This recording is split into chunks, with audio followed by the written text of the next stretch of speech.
Ce soir, je vais vous parler de l'étude de l'histoire de l'univers, un peu l'archéologie de l'espace. C'est ce qu'on appelle la cosmologie.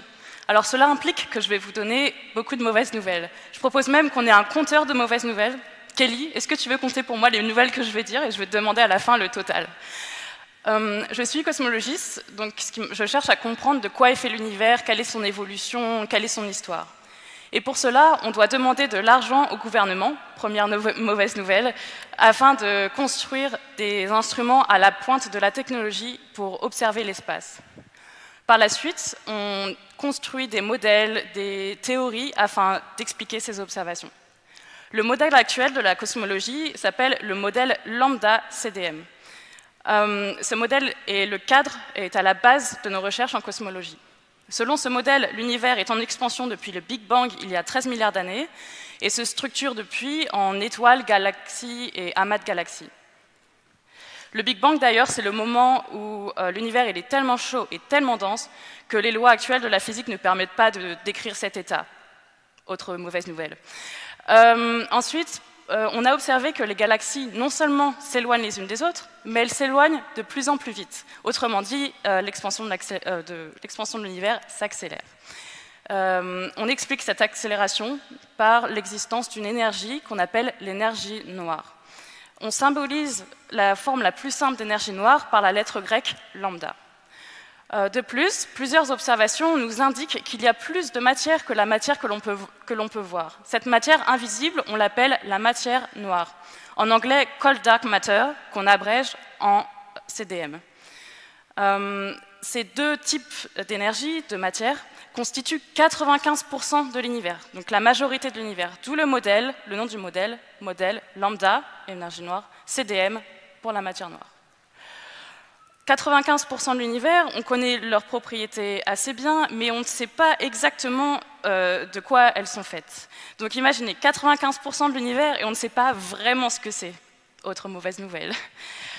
Mais la mauvaise nouvelle, la pire que je vais vous donner ce soir, c'est que si vous voulez construire votre propre théorie de l'évolution de l'univers, il va falloir d'abord trouver un meilleur acronyme que lambda-CDM, ça devrait être facile, et de deux, expliquer toutes les observations actuelles de notre univers. Et je ne veux pas être défaitiste, mais le modèle lambda-CDM marche vraiment très bien, et en particulier explique très bien cette image. Alors, qu'est-ce que c'est que cette image? Cette image, c'est une photo de l'univers lorsqu'il était âgé de 400 000 ans après le Big Bang. Lorsqu'on pense à l'espace, on pense en général aux galaxies ou même aux extraterrestres. Mais ici, il ne s'agit pas de la lumière qui nous vient de planètes, d'étoiles ou de galaxies, mais de la lumière qui a été émise par l'univers lui-même il y a 13 milliards d'années. En effet, à ce moment-là, l'univers était chaud et rayonnant. Et en s'étendant, il est devenu assez aéré, en quelque sorte, pour qu'il puisse laisser propager tranquillement la lumière qui a été produite peu après le Big Bang. Cette lumière, elle est toujours là et elle est tout autour de nous. On l'appelle le fond diffus cosmologique. Et bien sûr qu'on a un acronyme pour ça, comme d'habitude en sciences. On l'appelle CMB pour Cosmic Microwave Background en anglais. On appelle aussi cette lumière le rayonnement fossile. Vous voyez ici des couleurs, des endroits plus rouges, d'autres endroits plus bleus. Ces couleurs correspondent à des endroits où il y avait un peu plus de matière qu'à d'autres endroits. Et là où il y avait plus de matière, c'est là où plus tard les galaxies vont se former. En d'autres termes, regardez cette image, c'est comme si vous regardiez la photo d'un embryon âgé de 1 jour, donc l'univers 400 000 ans après le Big Bang, comparé à une photo d'un vieillard de 100 ans, l'univers actuel. La mauvaise nouvelle, c'est que vous ne pouvez pas voir cette lumière avec vos yeux. Il vous faut des télescopes faits exprès pour ça. Dans les années 90, un groupe de chercheurs, dont des Français, ont eu l'idée d'envoyer un télescope dans l'espace afin de faire la mesure ultime de cette lumière, le fond diffus cosmologique. Par la suite, ce télescope sera appelé Planck et sera envoyé à 1 million de kilomètres de la Terre. Donc, ce groupe de chercheurs a demandé de l'argent à l'Agence spatiale européenne, l'ESA, et ont formé une collaboration de centaines de chercheurs de par le monde pour construire le télescope, gérer les données, transformer les données brutes en quantité plus manipulable par les scientifiques pour finalement aboutir à cette carte. Et de cette carte, on en déduit énormément de propriétés de l'univers comme son âge, sa composition, sa vitesse d'expansion. Alors maintenant, je suis en post-doctorat à Édimbourg. Ça veut dire que j'ai fait 8 années d'études et que maintenant je dois enchaîner les CDD à travers le monde dans l'espoir d'un jour peut-être avoir un poste de chercheur permanent. S'il te plaît Kelly, ajoute-moi 5 mauvaises nouvelles à le compteur. Mais avant ça, j'ai fait donc un doctorat, une thèse pour apprendre à être chercheuse, et j'ai fait ce doctorat à l'Institut d'astrophysique spatiale à Orsay, sur la ligne de RER B. Mauvaise nouvelle.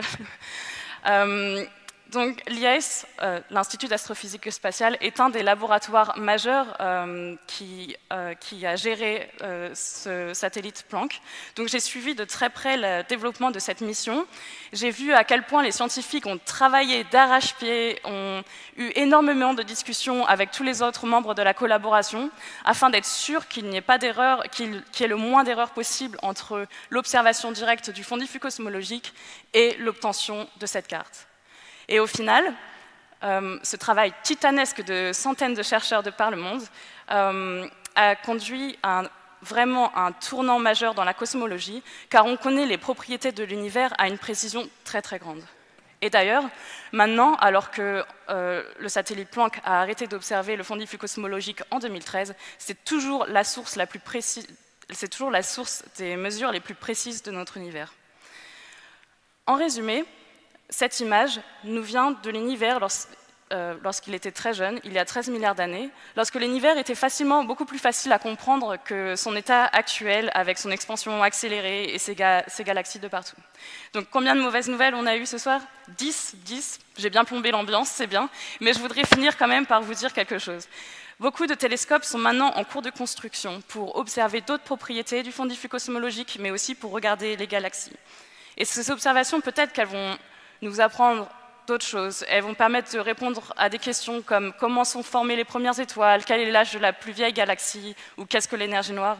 Elle va permettre d'affiner le modèle lambda CDM, ou alors peut-être nous dire qu'en fait, il y a un meilleur modèle que le modèle lambda CDM. Alors je ne sais pas pour vous, mais moi, j'ai hâte. Merci.